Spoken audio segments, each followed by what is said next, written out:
Hey YouTube, this is Richard.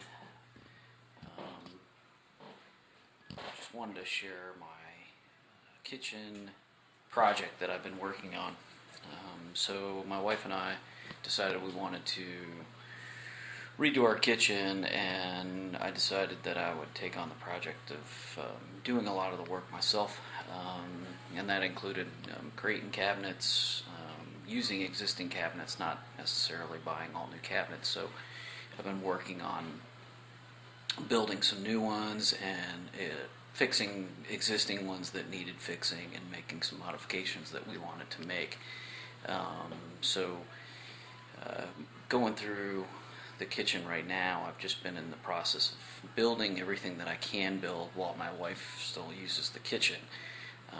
But it's slow going because I'm having to clean up every time I do work. But we're working through it, and I just wanted to share with you what I've been doing and possibly be able to help some other folks out that are doing these kinds of projects.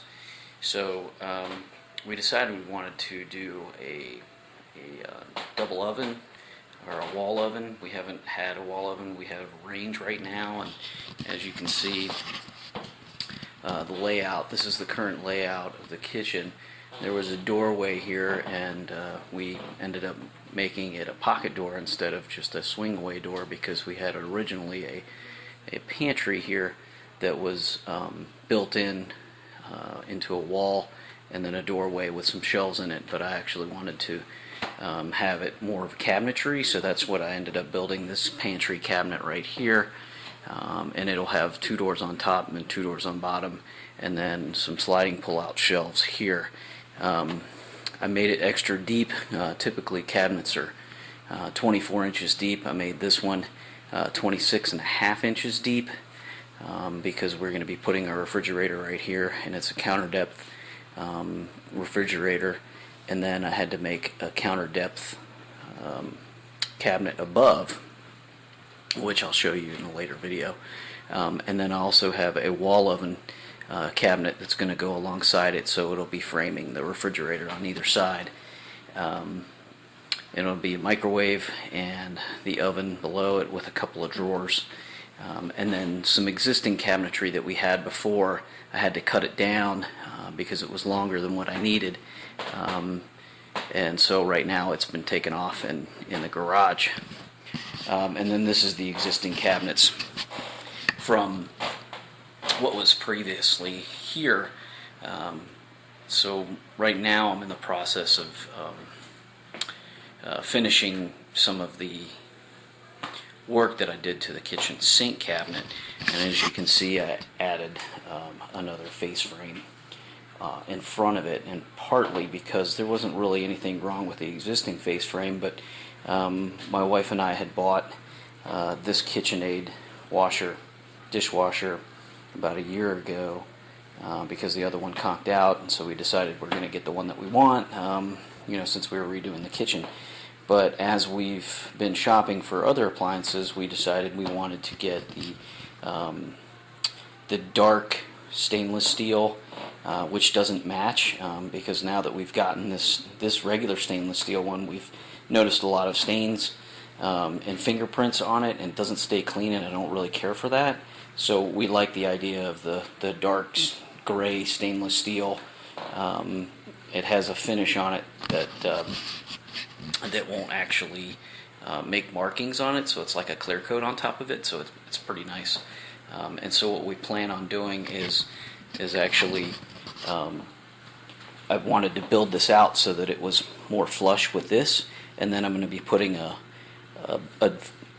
door on top of here and screwing it to the back side of this of the dishwasher, so that you won't notice it, and it'll actually look like a door panel.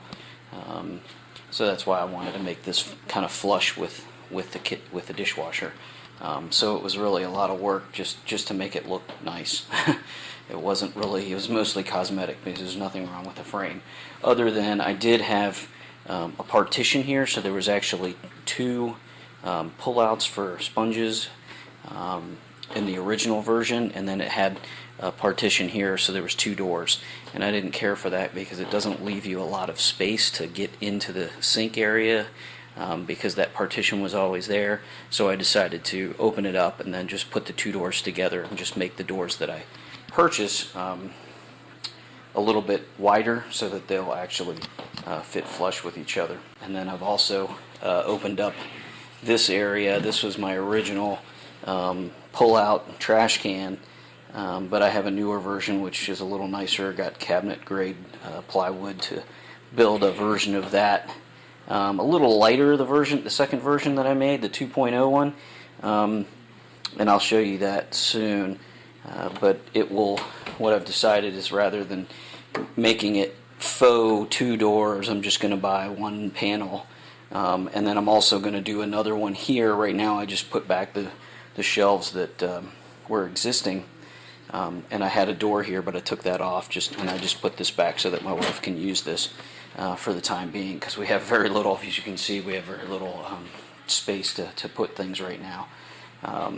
But I will be using this as there'll be a big one similar to this, one for recycling and one for trash here. And what we plan on doing is doing away with the range, and she wants to move the cooktop to this side. So what we'll be doing is I'll be adding a drawer here, well actually 3 drawers, so the top drawer and then 2 bottom drawers right here. So I'll be building, trying to attach these 2 cabinets and making it one solid piece, and then being able to put a countertop over top of here.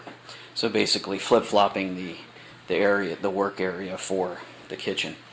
And part of that requires me removing this range exhaust, over the range exhaust fan, and I've built a couple of shelves. So I'm going to be putting a shelf right here that's flush, and there'll be a bookcase in this area, and then above it I'm going to make kind of an X pattern and make a wine rack in that area right there. So there won't be any doors there, but there will be space for books, cookbooks and things like that above that counter.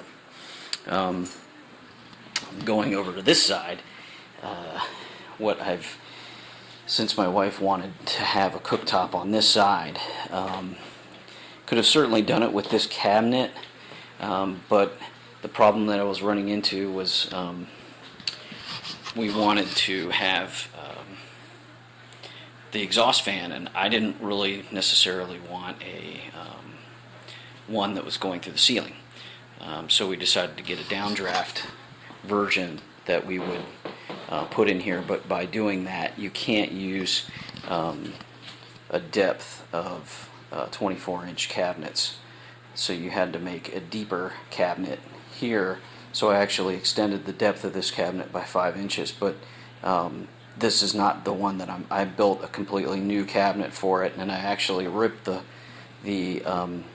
paneling off of this side and used this paneling on the new cabinet that I built, because it was some nice paneling and I just wanted to reuse it, and we'll actually paint it and never know that it was the old stuff. But I have reconstructed this cabinet and made it a whole lot deeper, and actually have deeper slides for it. So there's actually 24-inch slides for drawer pulls in here.